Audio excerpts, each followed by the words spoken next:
एक बार प्रेम से बोलिए दुर्गा माता की जय, शेरा वाली माँ की जय, पवित्र सभा की जय। दुर्गा माँ दया करी हमारो या चरवा में, डलिया उठे मांग भर के। दुर्गा माँ दया करी हमारो या चरवा में, डलिया उठे मांग भर के। हम ता गंगो नाना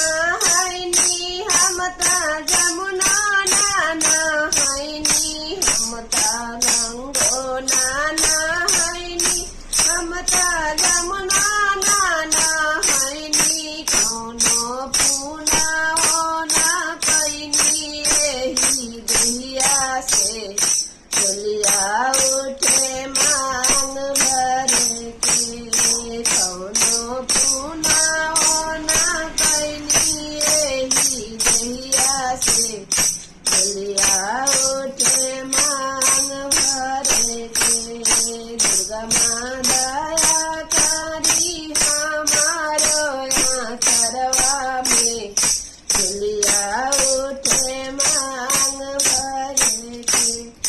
सैया रही है सलामत कंधा डोलिया के दी है, सैया रही है सलामत कंधा डोलिया के दी है। अंतिम दर्शन करी है हमारा ही डलिया के, डलिया उठे मांग भर के।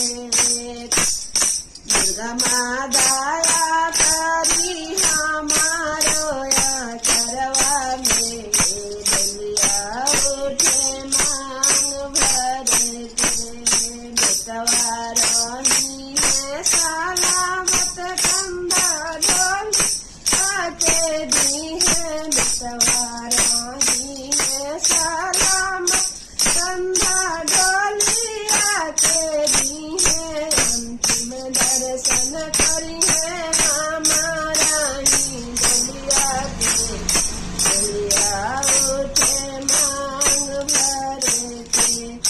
दुर्गा माँ दया करी हमारो या चरवा में, डलिया उठे मांग भर के। बतिया रही है सलामत सुन के दौड़ल चली आई है, बतिया रही है सलामत सुन के दौड़ल चली आई। आके छाती पिटी है हमारा ही डलिया पर, डलिया उठे मांग भर के। दुर्गा माँ दया करी हमारो या चरवा में, डलिया उठे मांग भर के।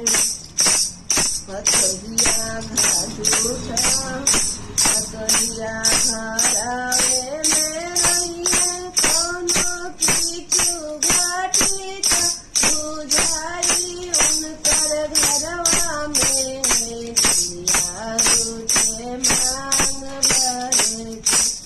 पतहिया झूठा हो के घर में रहिए, कौनो कुछु घाटी बुझाई उनकर घरवा में, डलिया उठे मांग भर के। गुरुजी दुर्गा माँ दया करी हमारो या चरवा में, डलिया उठे मांग भर के। दुर्गा माँ दया करी हमारो या चरवा में, डलिया उठे मांग भर के।